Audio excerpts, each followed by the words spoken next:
What a disaster that organization is.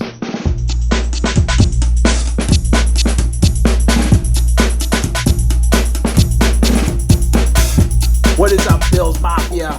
We have 330 days before the Buffalo Bills win Super Bowl 57, and this channel is going to document every day leading up to that day when we celebrate a Super Bowl championship. Being a Buffalo Bills fan, you can only look to one other city in the country that has an NFL team that makes you feel better about the heartache and pain and frustration we have all experienced as Buffalo Bills fans over the decades. We only have to go a couple hour drive southwest of Buffalo to a city called Cleveland. OMG, Cleveland, you have got the worst football organization. You know, forget about football, NFL organizations. You have the worst sports organization in the history of sports. And we're talking all the way back to the medieval times when there were franchises of knights in shining armor that used to battle each other in the courts in front of the kings. You guys are just so bad. Cleveland has a history of pain. We are talking about the fumble.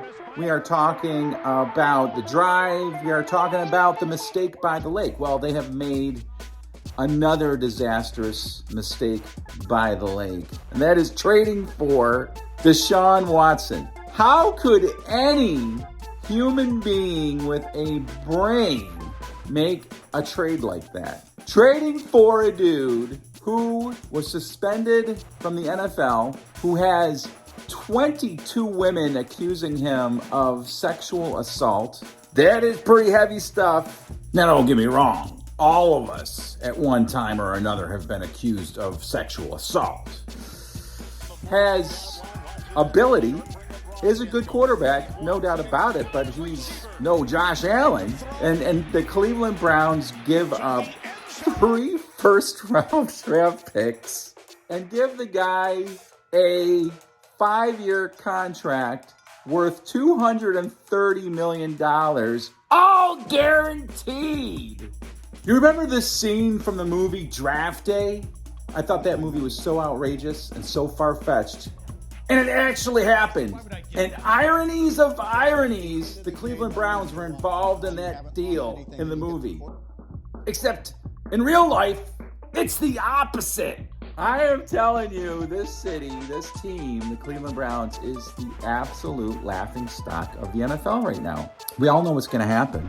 If he doesn't get in trouble and get suspended again, he's going to be, at best, an average quarterback, and he won't be a starting quarterback in the NFL 3 years from now. The money's gone. The money is gone, and apparently there's even a clause in there where if he gets suspended again, he only loses $1 million. Sorry. That brings me to my topic of the day, culture. You know, the Buffalo Bills coaching staff, Bean and McDermott, they've been talking culture since they arrived. And a lot of people are skeptical of what culture really means. I hear on talk radio, sports guys saying, well, what comes first, culture or winning? If you're winning, you're going to have culture. So by proxy, culture comes with winning. I don't think so. I think to have a good organization, anything, whether it's professional sports or we're a corporation, whatever you are doing, a business, your family, you have to have culture. You have to have good people. You have to have people with principle that make decisions based on integrity.